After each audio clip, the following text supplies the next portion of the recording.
Anótale. Amados que se encuentran en la iglesia de Roma, los santos llamados de la iglesia de Roma, yo apóstol de Pablo, yo Pablo, siervo y apóstol de Jesucristo, y el hermano Timoteo, a los hermanos los saludan, y empieza Pablo a dictar la carta, y Tercio es el que está escribiendo. ¿Sale? ¿Se acostumbraba? Sí, se acostumbraba. ¿Cómo qué, perdón? Siri, ándele como Siri. ¿En qué te puedo ayudar? Anótale. Y ahí está escribiendo. Así se escribió casi toda la carta. ¿Sale? El texto no provee razones por las cuales Tercio escribió esta carta.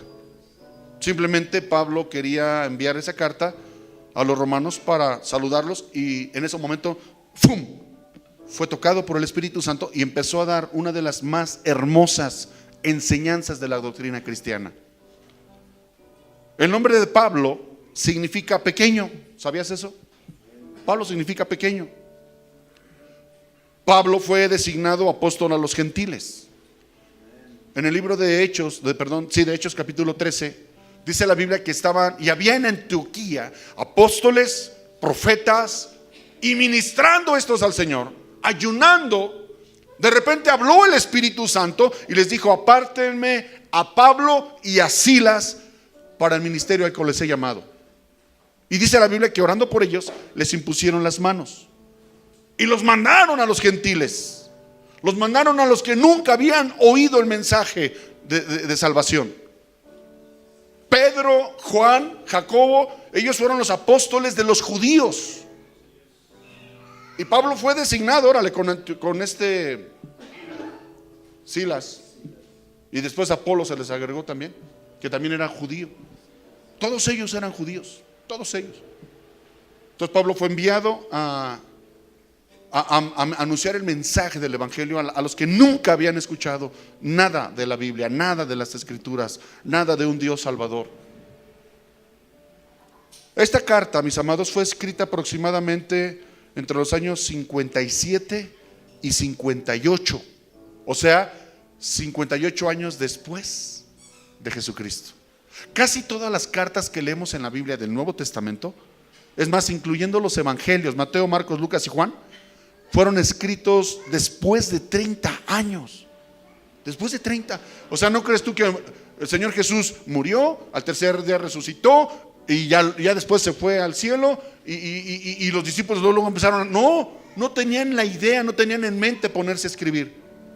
No fue sino hasta mucho después que se empezó a escribir el evangelio, 30 años. Y las cartas de Pablo no se convirtió luego, acuérdense. Pablo ya tenía como 20 años de convertido cuando empezó a escribir. Es más, esta carta es de las más viejas escritas por Pablo. Sin embargo, las acomodaron. Ahora sí que es la primera carta de Pablo. Tú lo ves en tu Biblia, está Mateo, Marcos, Lucas, Juan, Hechos, Romanos. Porque en esa carta, mis hermanos, está considerada dentro de los teólogos de todos los tiempos la carta más importante del evangelio, del mensaje de la salvación. Por eso la estamos estudiando. ¿Cuántos dicen amén? Fue escrita durante el tercer viaje misionero de Pablo, posiblemente desde la ciudad de Corinto. Fue escrita a los santos en Roma. La carta, cuando Pablo la escribió, fue enviada probablemente por Febe, un fiel discípulo también de Pablo. Tema central de la carta a los romanos, y como te mencionaba, es la justificación, que es por medio de una fe, pero una fe obediente. El evangelio es el poder de Dios para salvación. ¿Cuántos dicen amén? El tema central de que el evangelio es poder de Dios para salvación, sí, se encuentra en los versículos, como ya lo leímos en el capítulo 1, versículos 16 y 17. Y así sucesivamente te voy a estar dando algunos datos acerca de la carta de Pablo. Y vámonos a la carta. Abre tu Biblia, vámonos rápidamente. Nos quedamos en el capítulo 3, ¿sí te acuerdas?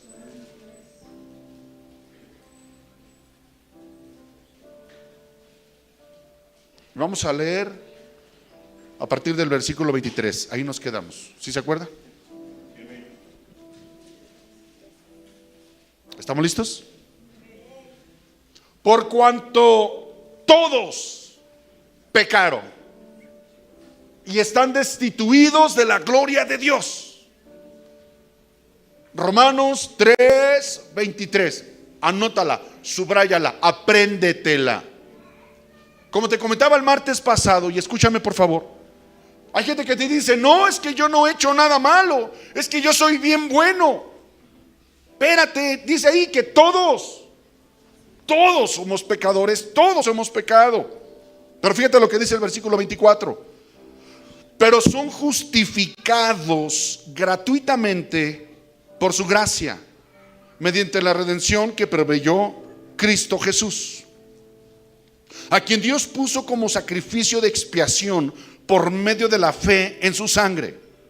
Esto lo hizo Dios para manifestar su justicia, pues en su paciencia ha pasado por alto los pecados pasados. Escúchame, antes de todo esto, antes del sacrificio de Jesús en la cruz,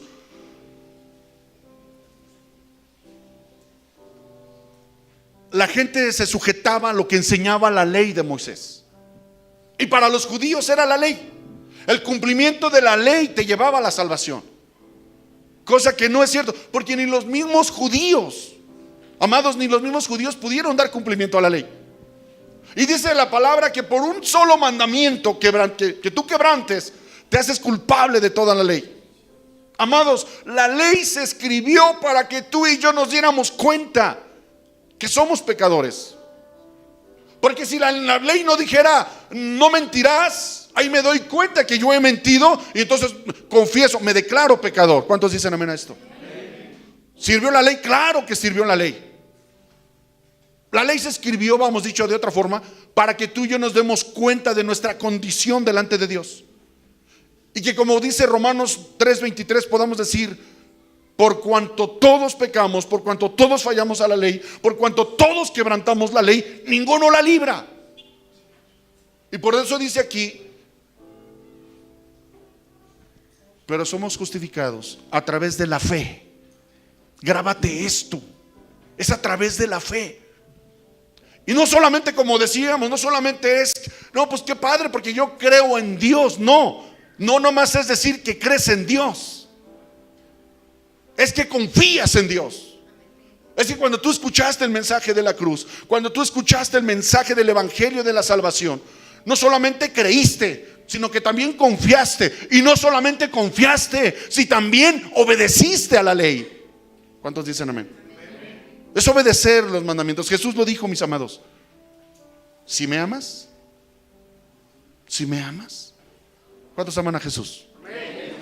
Si me amas, cumple, guarda, obedece mis mandamientos. Amados, cuando tú llegues a la presencia de Dios, Dios no te va a juzgar por qué bien profetizaste, por qué bien cantaste, vamos, por qué bien predicaste, por qué bien lavaste los baños, por qué bien serviste, por qué bien lo ofrendaste o diezmaste. Dios te va a juzgar por cuánto obedeciste. Así de fácil. Es obedecer el evangelio, es obedecer los preceptos, es tener madurez. Para poder obedecer tenemos que tener una madurez obediente. Y te voy a decir por qué. Cuando yo he entendido y cuando yo le entrego mi vida a Jesús, escucha esto, y permito que el Espíritu Santo cambie lo que tenga que cambiar de lo que hay dentro de mí, y empiezo a dar pasos de fe, empiezo a dar pasos de obediencia, empiezo a caminar en la mano de Jesús. Amados, pero no solamente es obedecer lo que dice la palabra. Dice la palabra también que nos sujetemos a nuestras autoridades. Yo se los dije a mis líderes y se lo he dicho a mis servidores, a los grupos de alabanza. Le he dicho: no te sorprenda que un día te diga: hoy no ministras. ¿Por qué? Pues no más.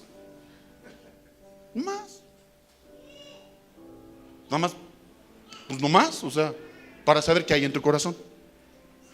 Pues es que no se vale, pues es que está mal, pues ¿por qué si vengo bien preparado? Y ahí con eso estás demostrando inmadurez. y estás demostrando rebeldía y soberbia. Me voy de esta iglesia porque yo venía preparado para servir y me dijeron que ya no puedo servir y ya no se vale. Espérate, o sea, descansa, recibe. A mí me encantaría que un día, escuchen esto, líderes, me encantaría que un día llegara yo y me dijeran: pastor, hoy no predica, siéntese a descansar, hoy va a recibir. Porque siempre está usted preocupado por dar, por bendecir, por ministrar, por enseñarnos. Pero hoy, pastor, el Espíritu Santo me mostró que usted se debe de sentar a recibir. ¿Cuántos dicen amén? ¡Ah! ¡Ah! ¿Qué te pasa? ¿Qué? ¿Si no ves que vengo preparado y estuve ayunando y estuve orando para que Dios me diera la palabra? Aquí soy yo el pastor. Me voy de esta iglesia. O sea, ¿sí? ¿Se da cuenta? Por eso te digo que es una obediencia madura. Es una obediencia madura.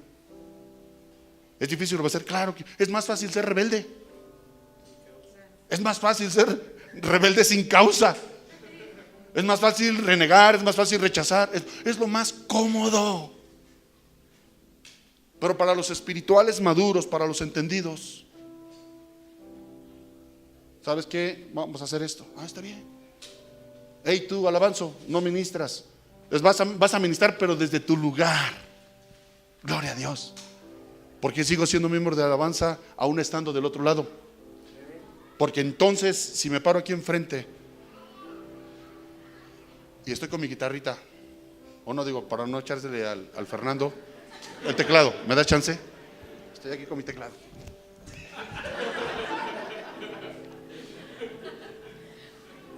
O sea que no voy a poder lucir, pastor, al frente. ¿No me van a ver mis admiradores? No, Lupita, te toca sentarte. ¿Qué hay en tu corazón? ¿Qué carambas hay en tu corazón? Pregúntate si tu corazón es agradable delante de Dios. Una actitud madura, obediente y humilde te lleva a sentarte allí a tu lugar y estar de este lado. No tendré el teclado, pero Señor, tú sabes qué hay en mi corazón y desde aquí te alabo, Padre. ¿Cuántos dicen amén a esto? Amén. Es así, mis amados. Y te lo paso al costo, servidores. En cualquier momento te van a decir: ¿sabes qué? Hoy descansa, necesitamos que recibas. Estás teniendo muchas situaciones complicadas, estás pasando por tribulación y necesitamos que hoy te sientes a descansar y te sientes a recibir. ¿Cuántos dicen amén a esto?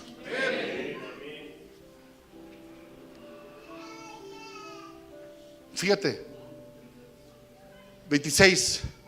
Para manifestar su justicia en este tiempo, a fin de que Él sea justo y al mismo tiempo el que justifica al que tiene fe en Jesús. Acuérdese de esto. Jesús obedeció a la ley como hombre, el único que pudo cumplir la ley. Usted ni yo podemos cumplir la ley. Pero si confiamos y creemos a Jesús y le pedimos que venga a mi corazón y que sea mi Señor y mi Salvador, es Jesús cumpliendo la ley en mí. Con mis fuerzas no puedo, ¿sale? La voy a regar, voy a fallar. Pero si todos los días pido la llenura del Espíritu Santo, si todos los días reconozco a Jesús como mi Señor, si todos los días desde que me levanto digo yo: cada día muero yo. Yo estoy muerto para el mundo, he muerto a la carne. Con Cristo estoy juntamente crucificado. Ya no vivo yo, mas Cristo vive en mí. ¿Cuántos dicen amén a esto? Entonces ya no es tu sacrosanto carácter, ya no es tu sacrosanto temperamento, ya no es tu berrinche. Es la gloria de Dios en ti. Y más te vale que te comportes como tal. Más te vale que seamos entendidos en esto. Amados, más nos vale ser espirituales. ¿Cuántos dicen amén? Entiéndelo, por favor. Basta de gente que ya tiene N cantidad de años en el evangelio y sigue actuando de manera inmadura, de manera berrinchuda.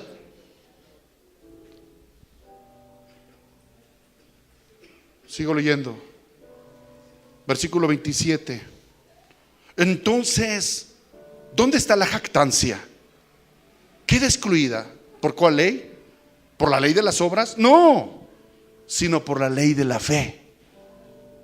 Por lo tanto, llegamos a la conclusión de que el hombre es justificado por la fe, sin las obras de la ley.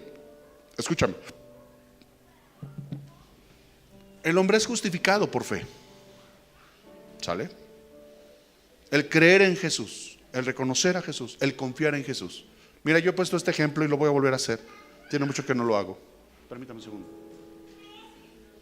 Esta silla representa a Jesús. No, no es ninguna herejía. Espéreme, no me juzgue, porque idolatría. No, espérese. Le voy a enseñar las 4 clases de cristianos que hay. Más bien, las 4 clases de personas. ¿Está listo? Clase de persona número 1. Él es Jesús. Tú puedes descansar en Él, tú puedes confiar en Él. No, yo sí creo, yo sí creo que Dios existe, pero no, ayúdate que Dios te ayudará. No, es que no, o sea, sí creo que la silla me puede sostener, sí creo que puedo descansar, sí creo pero mejor aquí me quedo. ¿Qué tal si me caigo? Número 1. Número 2.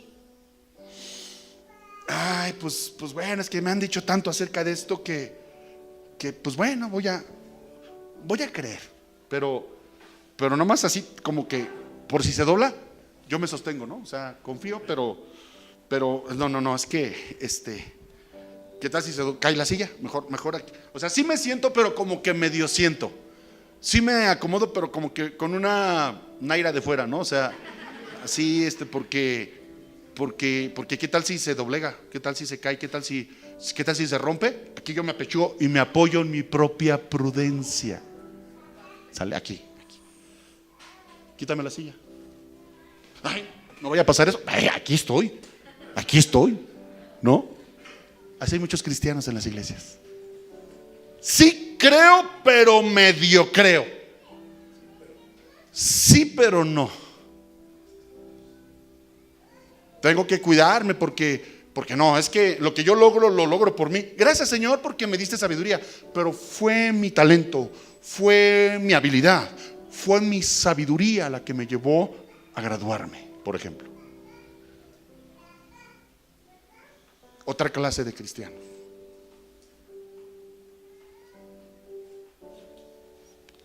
Esa silla, usted me dice que yo puedo descansar, dice el Señor Jesús. Vengan a mí todos los que estén cansados, trabajados, cargados, que yo los haré descansar.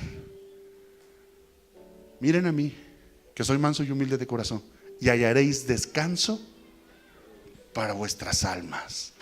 Y tal vez al principio estabas así como que, sí me siento. Ándale, chavo, sí voy, ¿no? Ahora el chapulino, ¿quién era? El chavo, ¿no? Y tal vez te sentaste, pero al principio te sentaste, pero aguas. Porque por cuanto eras inmaduro, te apoyabas en tu propia prudencia. Pero cuando ya viste que la roca de tu salvación es inconmovible, ¿cuántos dicen amén? Cuando el Señor es digno de confianza y que Él nunca te avergonzará, Él nunca te dejará ni te desamparará, y que llegas y dices, qué rico, cada martes que entras por esa puerta. Ay, Señor, qué hermoso es venir a tu presencia, Dios. En ti confío, Padre. En ti puedo descansar y hasta ¡yupi! Así, no me caigo. Eso es aprender a confiar en Jesús. Eso es aprender a confiar en Jesús. Que hasta hasta te descuajaringues. Descuajaringar es el verbo de dejarse caer, de derramarse, de desparramarse, pues. Así. Así. Porque mi Señor es inconmovible. Señor, ¿a quién iremos? Si solo tú tienes palabras de vida eterna. Tú eres la roca de nuestra salvación. En ti confiamos, Señor. Ya no dudamos ni tantito, porque lo que el diablo quiere es que siempre que vengas a Jesús, las veces que vengas a la iglesia, siempre estés, no, es que no se vale. Es que esa pata está chueca. Es que el líder fulano así. Es que el líder sultano asá. Y no, yo por eso mejor llego al último para no saludar a nadie. Y me voy primerito para no despedirme de nadie. No, prefiero evitarme broncas. ¿Has oído eso? Entonces, ¿en quién carambas confías? Confiemos en Jesús. ¿Sale? Y tal vez yo no pueda confiar en ti, pero sí confío en lo que Dios está haciendo en ti. ¿Te das cuenta? Y con eso me basta. ¿Le puedes dar un aplauso al Señor? A eso se refería Pablo cuando habla de confiar, de creer en Él. ¿Cuántos dicen amén? Por lo tanto, 29, ¿verdad?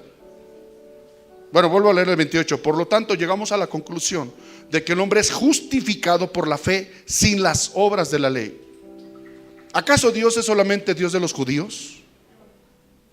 ¿No es también Dios de los no judíos? Ciertamente también es Dios de los no judíos. Mira, esto está tremendo. Y te voy a decir por qué. Escribir esto en los tiempos de Pablo era un desafío, porque los judíos tenían en mente que solamente la salvación era de los judíos o para los judíos. Y quiero decirte que Pablo, como escriba, fariseo de fariseos, maestro de la ley, Pablo era un erudito, mis amados, de las escrituras, de la Torá.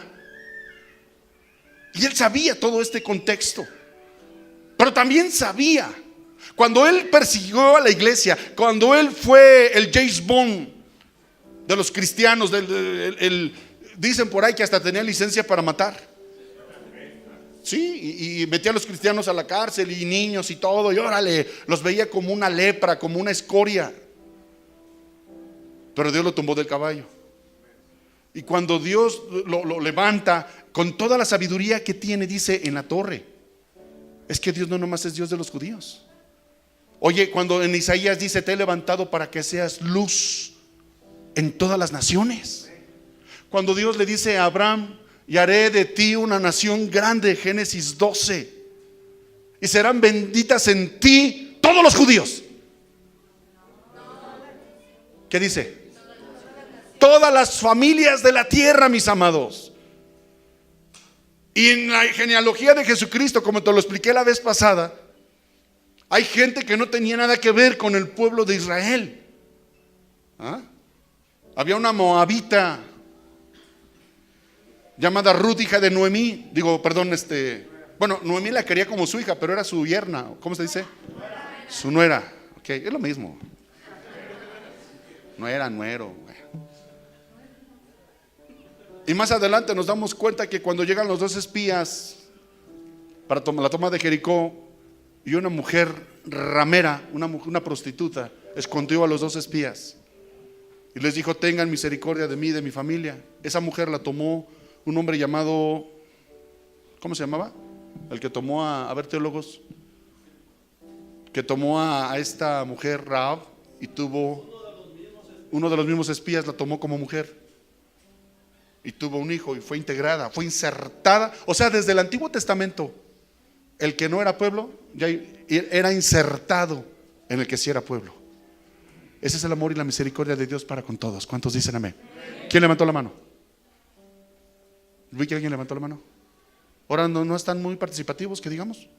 ¿Están enojados o tan cansados? Pues a ver, descansa así.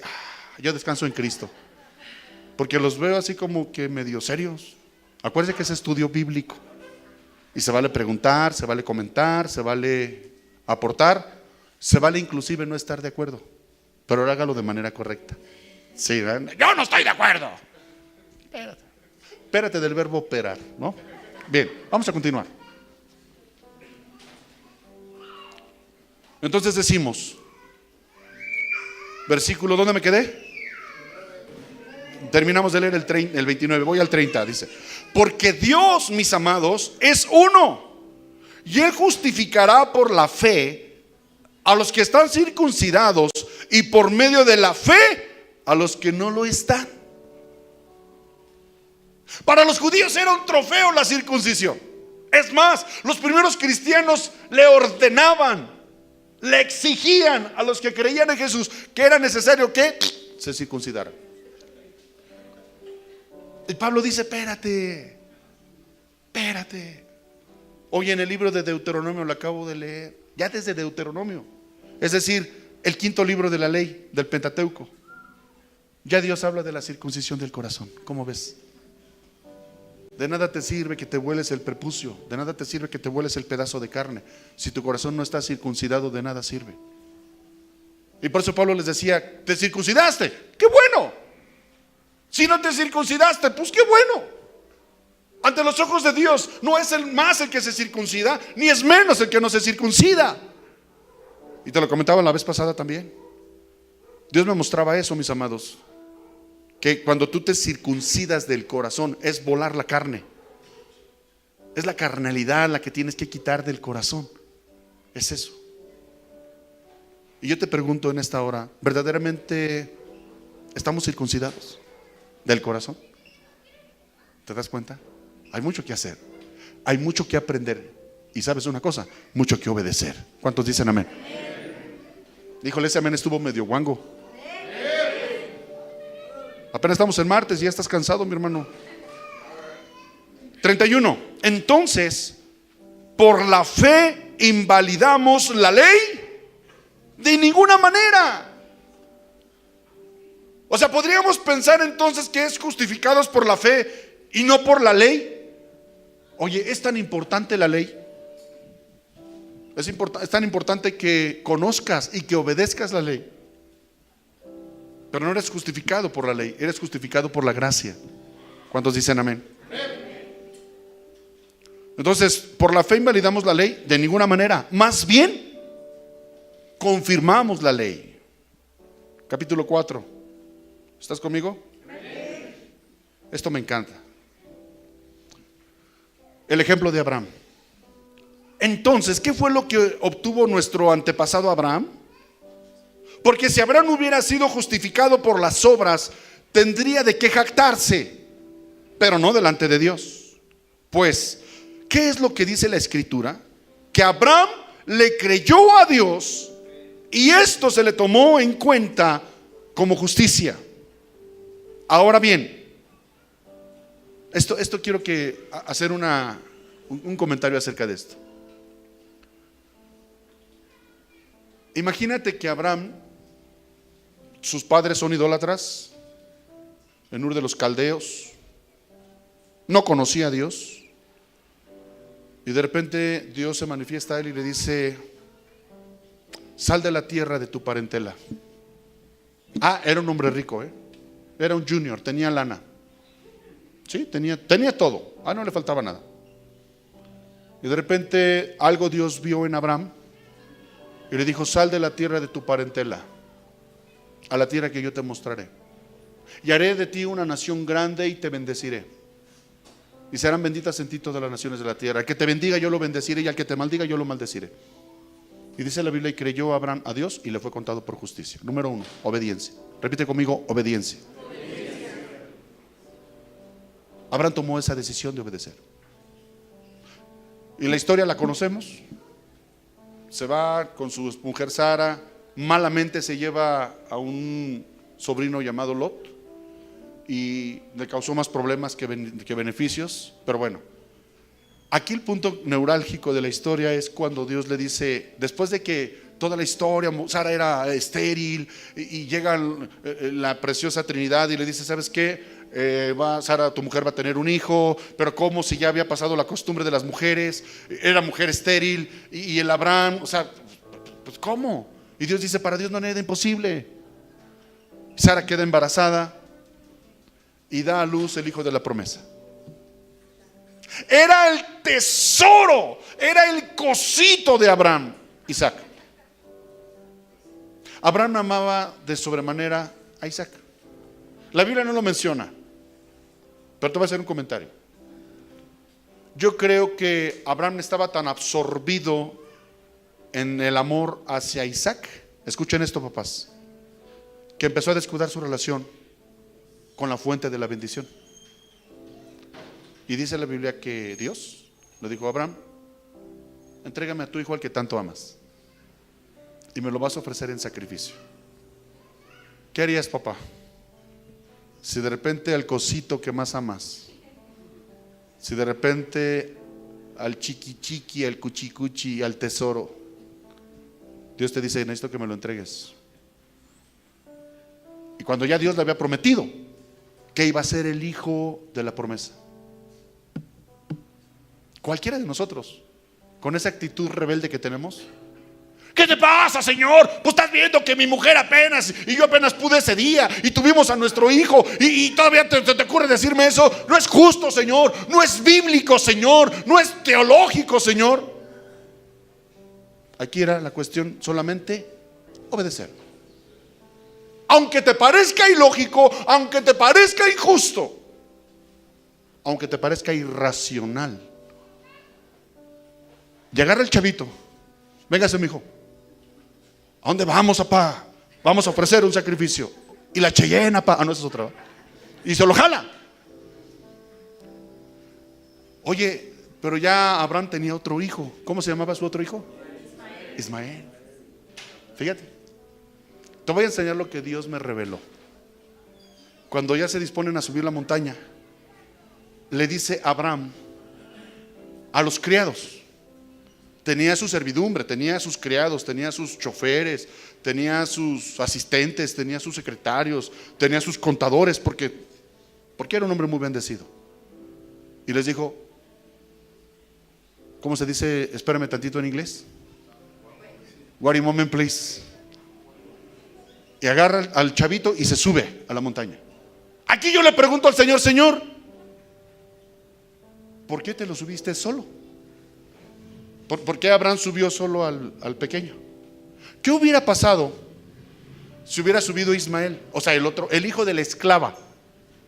¿Qué hubiera pasado, amados, si los criados hubieran subido con Abraham a la montaña?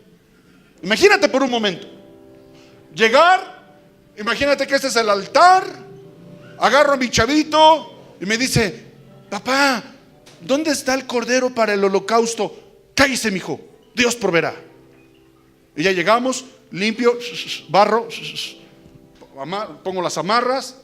Ahora sí, mijo, lo levanto, empiezo y lo acuesto. ¡Pah! Imagínate la reacción de Isaac. Ahí se dio cuenta que él iba a hacer el sacrificio. Lo amarra las manos, una mano, otra mano, para que no se me mueva, otra mano y otra mano. ¿Qué hubieran hecho los servidores? ¿Qué hubieran hecho los criados? ¿Qué le pasa al patrón? ¿De cuál se? Patrón, está mal. Córrele, háblale a la patrona Sara. Este hombre ya se volvió loco. No podemos permitir que esto pase. Muchachos, vamos a hacer un complot. Formación escopeta, y no vamos a permitir que se acerque a su hijo porque lo quiere matar. Eso hubieran hecho los criados. Escucha lo que te digo, servidor. Muchas veces, por creer que es correcto lo que decimos o lo que pensamos, estamos obstruyendo los propósitos de Dios. Y a veces, el líder tiene que subir solamente con el hijo, porque los servidores no están en el mismo sentir. Como pastores quisiéramos que todos subiéramos a la montaña, allá donde Dios habla a nuestro corazón, allá en la intimidad donde el Espíritu Santo nos revela cosas. Pero desgraciadamente siempre hay gente que es que eso no está bien. Yo por eso mejor voy a buscar por otro lado, porque creo que ahí ya se desviaron de la sana doctrina. O sea, tu corazón ya no está aquí. Y únicamente tenemos que subir a la montaña con los que han pagado un precio de ser hijos. Escucha esto. Para pagar el precio de hijo es porque hay comunión con el Padre. Es porque hay intimidad. Y porque tal vez los líderes, no hablo de los pastores, de cualquier líder de ministerio, no tome la mejor decisión, pero tiene el respaldo de Dios. Y una característica de los hijos, sí, podrán tener su carácter, aquí no se manipula a nadie, quiero que entienda esto. Pero el sentido común, por cuanto tú también tienes intimidad con Dios, eso es lo que te lleva a entender y aceptar lo que se está enseñando. Porque entonces no eres hijo, o sea, o eres hijo, pero eres hijo de la esclava. Y ahorita más adelante lo vamos a ver cuando Pablo habla de los hijos de la esclava y de los hijos de la libre. Y todavía dice, nosotros pues somos hijos de la libre. Voltea con el que está a tu lado y dile, no seas hijo de la esclava, porque te vas a quedar afuera.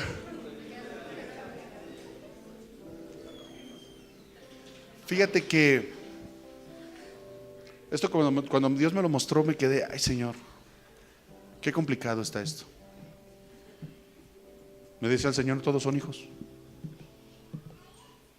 Tú te vas a dar cuenta cuando hay presión, cuando se tienen que tomar decisiones clave para el desarrollo y crecimiento de la iglesia. Los que no son hijos ya están pensando dónde irse. Los que no son hijos ya están hasta buscando otra cobertura. Los que no son hijos te van a traicionar. Los que no son hijos, en el momento que menos lo esperas, te van a dar la espalda y van a hablar de ti. Los que no son hijos no se sienten comprometidos con este santo lugar. Los que no son hijos van a criticar todo lo que vean mal desde allá, sin entender el contexto de lo que yo estoy revelando y de lo que estoy mostrando. Eso, mis amados, eso es bien complicado. Y con todo mi corazón te lo digo. Yo quisiera que todos los que vienen los martes, los que vienen el viernes, los que vienen el domingo, los que vienen el sábado al estudio de jóvenes, los que vienen a mujeres, todos pudiéramos decir, yo soy hijo. Yo soy hijo.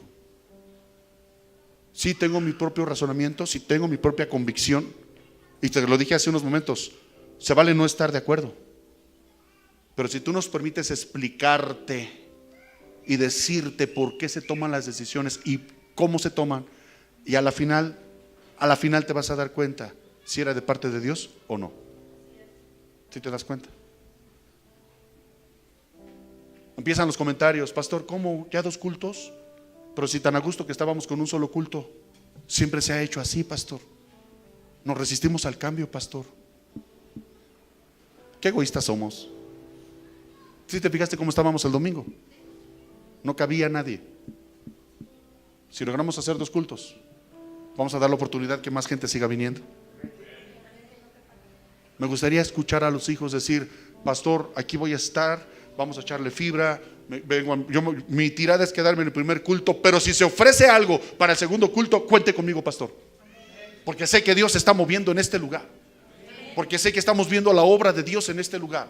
Cuente conmigo. Tal vez no estoy del todo de acuerdo con lo que ustedes hacen, tal vez no estoy del todo de acuerdo con la forma tan falta de reverente que usted predica, pastor, porque la palabra de Dios tiene que ser seria, y usted de repente se echa sus chascarrillos. No estoy muy de acuerdo con eso, pastor, pero cuente conmigo. Eso, mis amados, es música para los oídos. Y poder decir, ¿sabes qué? Está la familia de Eustaquio, está la familia de Telésforo, está la familia de Semáforo. Nos hace falta cubrir estas áreas ahora que tengamos 2 cultos, pero yo creo que con ellos sí lo vamos a poder hacer. ¿Se da cuenta? Yo lo invito a que este tiempo lo esté reflexionando. Si Dios nos mandara a los pastores a hacer algo irracional, algo fuera de lo común, ¿qué harías? Pondrás tu postura teológica, y es que eso no es bíblico, es que eso no está bien. O sea, ten sentido común. Una vez yo le dije a una persona, cuando empezó lo del profeta T.B. Joshua, y que el brazalete de la fe y que el agua, es que eso no está bien, pastor, es que eso es incorrecto. A ver, espérame, ¿tú me conoces? Sí. ¿Estás de acuerdo que Dios me levantó y que soy un siervo de Dios? Sí, pastor. Pues entonces, ¿qué es lo que hace que déjame te explico? Porque yo también en un tiempo, por ignorancia, me mantuve al margen, pero después de haber visto lo que vi y escuchado lo que escuché y ver el poder de Dios manifestado en la vida de ese hombre, yo te puedo decir esto y te puedo aclarar esto, esta duda que tienes. Ah, ya entendí, pastor. ¿Sí me explico? Y si tú ves que hay un fruto, y si tú ves que hay un fruto de restauración, de reconciliación, y estás viendo jóvenes liberados de las drogas, estás viendo matrimonios que están siendo restaurados, vamos, estás sintiendo la presencia de Dios cada vez que entras a este lugar, preocúpate, escucha, hasta yo mismo te diría, ¿sabes qué? Vete, cuando aquí haya pecado y se consienta el pecado, cuando aquí haya una doctrina herética y distorsionada, yo mismo te diría, ¿sabes qué? Salid en medio de ellos, pueblo mío, para que no seas partícipe de sus pecados ni recibas de sus plagas. Pero si tú sabes que tenemos un celo por la santidad, si tú sabes que tenemos un celo por la sana doctrina, de hecho esa es nuestra visión, somos la iglesia llamada a vivir la sana doctrina. Y habrá cosas que para a ti te parezcan raras y que al principio no estén se vale, pero deja que el Espíritu Santo sea el que esté trayendo convicción a tu corazón. Amén. Platicaba con una hermana el domingo. Dice, pastor, yo de la iglesia de donde yo vengo, la mujer siempre tiene que usar velo y para orar y todas con el velo, pastor. Y cuando llegué a esta iglesia dije, Ave María Purísima. No, eso no dijo, pero dijo, ¿por qué las mujeres no se ponen velo? Y estuve a punto de irme, pastor.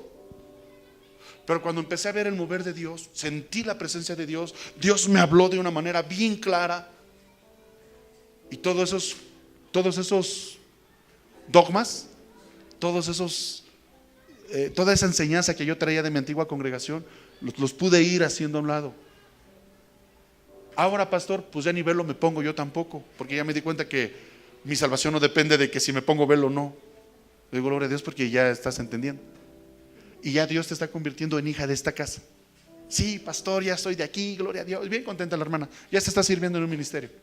¿Se da cuenta? Vas a encontrar cosas raras, vas a encontrar cosas fuera de lo común. Hubo una persona que me dijo, pastor, es que de la iglesia de donde yo vengo me dijeron que la batería era del diablo y que cada vez que me daban un tabladazo salían chamuquines. Y cuando llegué aquí, Ave María Purísima. Pero ya escuché, cerré mis ojos y dije, Señor, si estás aquí, ¿la batería no te ahuyenta, Señor? No, bueno. Sí, o sea, lo digo porque nos enseñan cada cosa. Sí,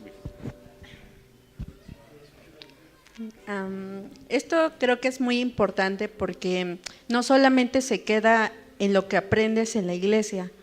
Dios hace un cambio integral. Y por lo tanto, ese cambio que tú cuando el Señor llega a tu vida y le empieza a transformar y empieza a sacar todos esos velos, esas dudas, toda esa incertidumbre que tú tienes cuando conoces de Dios, malamente o buenamente lo transportas a tu hogar. ¿Y qué pasa? A veces, no quiero ofender a nadie, de verdad, pero a veces pasa de que dices, yo sigo a Cristo y me olvido de mi familia. O yo por seguir a Cristo y como ya no soy del mundo, no soy del mundo, ya no me voy a preocupar por a lo mejor tener un trabajo, por procurar a mis hijos, por buscar una buena relación con mi esposa. O sea, todo eso que Dios hace siempre es integral. Entonces creo que debemos entender como hijos de Dios que todos esos cambios, así como queremos servir en la iglesia, así como queremos participar, tenemos que hacerlo también en nuestro hogar. Y lo digo primeramente por mí, porque a veces cuando lo que usted decía, ¿no? Llegas de otra iglesia o a veces visitas otras iglesias y todo eso te contrasta, ¿no? Y por lo tanto llegas a tu casa y te empiezas a poner como bien tajante. No, eso no se puede hacer, eso es del diablo y bueno, resulta que ya ni al cine sales, ¿no? Ya ni te quieres cortar el cabello porque dices, no, pues no lo hago. Entonces creo que sí es importante poner a veces los límites en nosotros mismos y pedirle a Dios la sabiduría para discernir cómo tenemos que aplicar la sabiduría que Él nos da. Gracias. Es que la verdad es que, y gracias por el comentario, hija, pero a veces somos tan radicales que cometemos una serie de imprudencias. Pero por eso son tan importantes estos estudios, amados. ¿Sí? Dice la Biblia que el que no trabaja, el que no provee para los suyos, es peor que uno incrédulo y ha negado la fe. Es sentido común nada más. Y ¿sabes una cosa? Cuando somos llenos del amor de Jesucristo, nos lleva a amar. Nos lleva a amar, no a juzgar ni a condenar. Mucho cuidado porque podemos caer en una situación de religiosidad. Entonces, por eso dice la Biblia, misericordia quiero más que los sacrificios. Amados, el evangelio, el reino de Dios es justicia, gozo y paz en el Espíritu Santo. ¿Sale? Es amar a tus enemigos, amar a los que te critican, amar a los que te ofenden. Eso no lo hace cualquiera. Es más, el religioso no puede hacer eso. Pero Jesús nos ha llamado, escucha esto, ¿sí? Porque también tenemos que entender que la fe sin obras es muerta. Santiago lo dice. Muéstrame, si tú me muestras tu fe, pero no me muestras tus obras. Las obras es fruto de nuestra fe. Las obras es consecuencia de la obra de Dios, de la manera en que nosotros le pedimos a Dios que cambie nuestro carácter, nuestra forma de ser, que moldee nuestro temperamento. Es cuando nosotros vamos a tener un fruto apacible del Espíritu Santo. ¿Cuántos dicen amén? Tengamos cuidado con eso. Tengamos cuidado con eso. Un ejemplo: un hermano de esta congregación invita a una esposa de un coronel. La invito a mi congregación. ¿A qué iglesia va? Allá, la que está allá en el country, hay un letrero de la oficina de correos, ahí por Río Hondo. ¡Ah! Esa iglesia. Yo no puedo ir a esa iglesia, porque ya me dijeron que en esa iglesia se ponen a chupar y el pastor permite que las mujeres anden de adúlteras y el pastor es un liberal. Y cuando este hermano escuchó eso, el celo lo cegó. Ahora sí que el celo lo cegó. ¿Qué le pasa, mujer? ¿Cómo se le ocurre hablar así de mi iglesia? Mi pastor no es lo que usted dice. Pues es que a mí me lo han dicho. Y el hermano se puso punky. Y llega bien molesto a la iglesia. ¿Cómo ve, pastor? Una esposa de un coronel dijo esto y esto y esto de usted. Y pastor, es que no se vale. Y yo así, hermano, usted me conoce. Por eso, pastor, porque lo conozco, es que no se vale. Y le dije, arrepiéntase porque se va a ir al infierno. Hermano, bájele 3 rayitas. Tranquilo. Mejor ore por esa mujer. Bendígala. Es muy fácil condenar, es muy fácil mandar al infierno, es muy fácil tirar con todo, es muy fácil sacar al Simón que llevas dentro.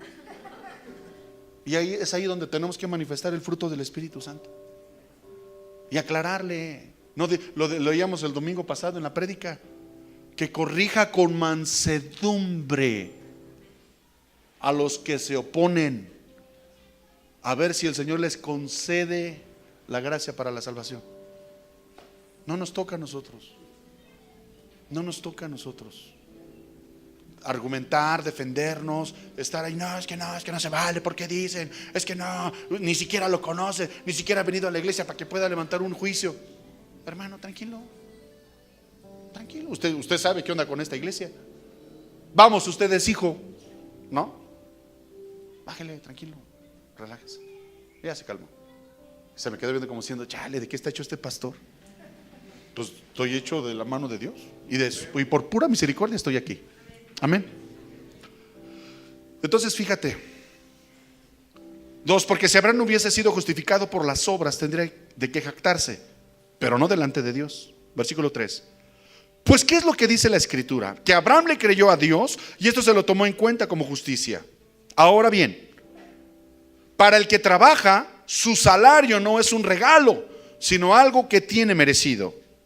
Pero al que no trabaja, sino que cree en aquel que justifica al pecador, su fe se le toma en cuenta como justicia. David también se refiere a la felicidad del hombre a quien Dios atribuye justicia sin obras, cuando dice: dichoso aquel cuyas iniquidades son perdonadas y cuyos pecados son cubiertos. Dichoso aquel a quien el Señor no culpa de pecado. ¿Acaso esta dicha es solamente para los que están circuncidados o es también para los que no lo están? Porque decimos que la fe de Abraham se le tomó en cuenta como justicia. Cuando se lo tomó en cuenta, antes de ser circuncidado o después, pregunta Pablo, antes y no después. O sea, escuchen, cuando a Abraham se le tomó en cuenta su obediencia y fue justificado, fue por la fe. Antes de que fuera circuncidado, Abraham ya era amigo de Dios. ¿Se da cuenta? ¿Y por qué te comento? Tal vez tú no tengas un concepto muy arraigado acerca de lo que es la circuncisión y acerca de la ley y los dogmas judíos.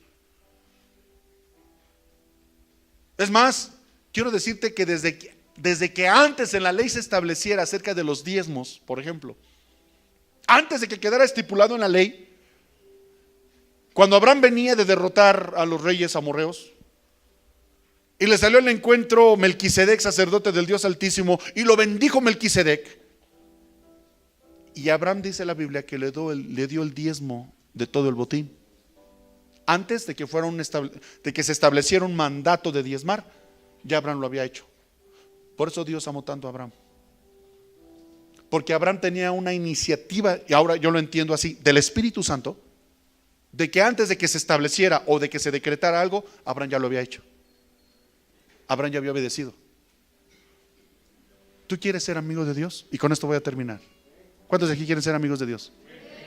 No solamente obedezcas, sino que obedece con una iniciativa de parte de Dios. ¿Se da cuenta? Abraham hizo muchas cosas. Antes de que se estableciera lo de la circuncisión, Abraham, para poder ser aceptado como miembro de la familia de Dios, antes de la circuncisión, Abraham ya era amigo de Dios. Antes de que en la Biblia se decretase lo de los diezmos y las ofrendas, Abraham ya había diezmado. ¿Se da cuenta? Voy a terminar. Voy a leer desde el 11. Entonces Abraham fue circuncidado como señal, como sello de la justicia por la fe que tuvo antes de ser circuncidado. De esta manera, mis amados, Abraham es padre de todos los creyentes que no están circuncidados, a fin de que también a ellos la fe se les tome en cuenta como justicia. Y también es padre de aquellos que, además de estar circuncidados, siguen las pisadas de la fe que tuvo nuestro padre Abraham antes de ser circuncidado. Repite conmigo. Obedecer con inteligencia. Obedecer. Pero repítelo conmigo, porque tu espíritu tiene que quedar claro. Tu espíritu tiene que quedar convencido. Es obedecer con sabiduría. Obedecer con prudencia. Cierra tus ojos.